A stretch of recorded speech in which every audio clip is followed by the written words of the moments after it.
Hey, Jim Kielbaso here with strength coach Joe Powell from Utah State University, and I wanted to talk to him about how he gets athletes to like him and buy in and trust him, because I have worked with a lot of athletes that have worked with Joe in the past, and people come in constantly saying like, "Oh, Joe's my man. I really like Joe." So what is it that you do to get athletes to buy in and like you?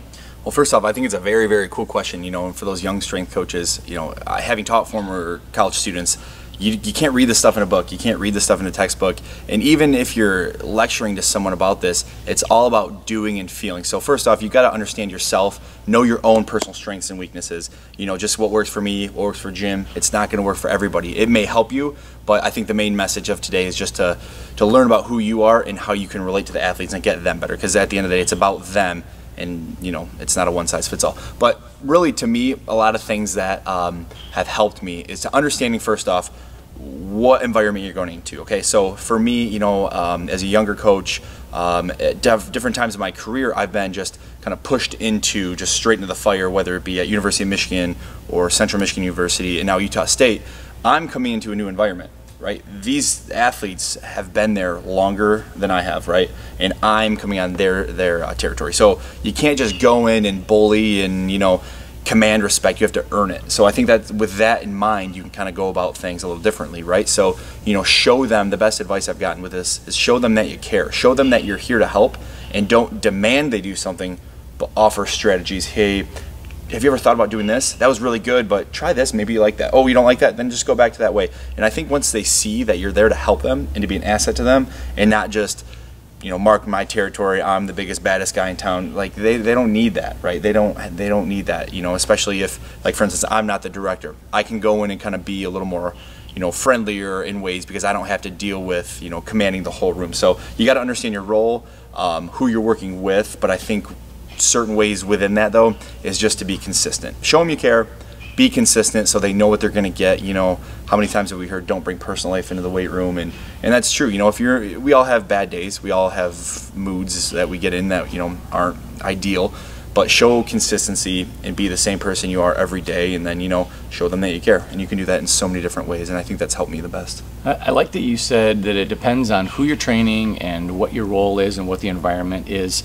When I was coaching college, I was kind of a jerk a lot, and I was more in people's faces, pushing people, like more demanding, calling people out on a lot more consistent basis. And I think it worked for me in that situation at that time in history. Today, I don't think I could get away with that. I think people are more sensitive. I think people would videotape me and then say like, "Oh, look how mean this guy is." Right. And then I'd have to deal with problems from from the outside. So it worked then. I think now in the setting where I'm working with more young athletes, or people who are coming in, even like pro athletes, but they're paying, I don't think, at least for me, that approach would work that well, because I mean, who wants that? Now, I think that back in college it worked, and I think in some colleges it works to push people really hard, because they don't have an out.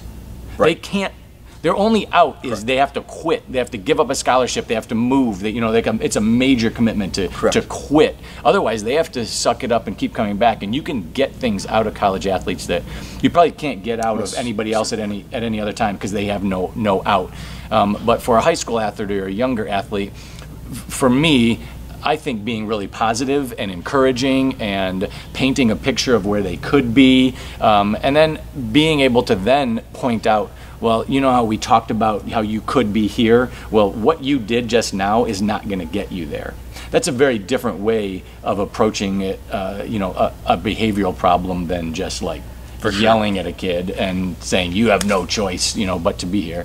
I also think, depending on if you're one-on-one or small group versus a large group, is going to determine like your overall energy. Correct. I think if you're in a large group, you got to be loud. You have to be energetic, because there's a lot of people, there's a lot of things going on. But if you are like that all the time, one-on-one, with somebody that's kind of shy, I'm not sure that would really work. I 100% agree. Yeah. Did you ever ever read anything or learn from Anthony Robbins? I know back like years ago, Anthony Robbins talked about how a great way to develop rapport is to kind of take on the characteristics of the person that you're with. So if it's a very quiet person, then you're going to want to talk a little bit more quiet because it's going to make them feel comfortable.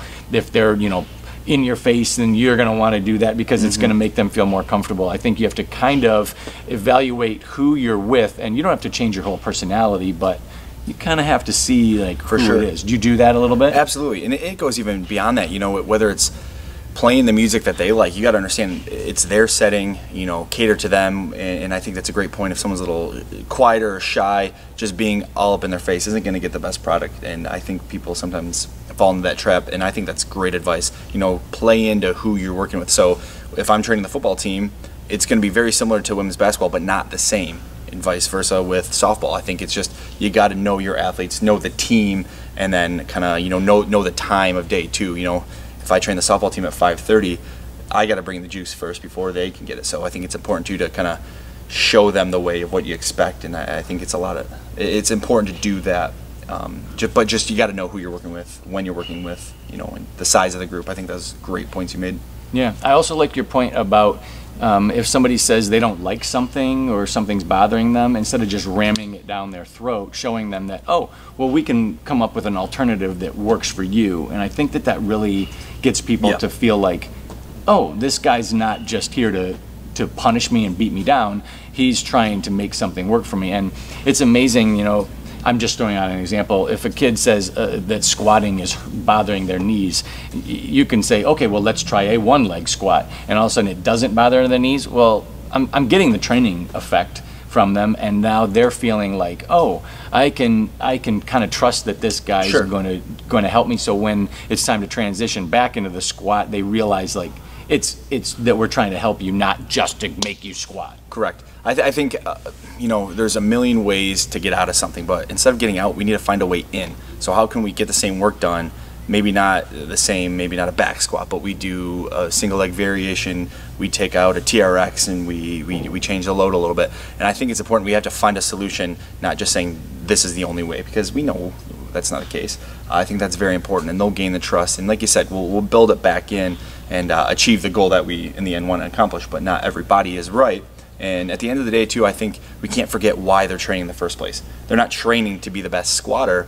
They're training to utilize that squat and to make them a better athlete of whatever sport that is, too. So if they know how that's going to help them, I think they'll be more receptive to that. And when you can relate everything back to their sport, they're going to enjoy that more. You know, for many years, we've had the bad connotation of being, you know, the mean, angry strength conditioning coach just there to make life hard and miserable, and that's not the case, you know. So if we can show them why we're doing something, I think they'll get better buy-in and appreciate you more because you're there to help them. Yeah, you know, that's a great point that I heard a long time ago Karsten Jensen talk about this, and he puts it so well when he talks about how a strength coach's job is to get the player to be able to practice harder, longer, and more often without breaking down.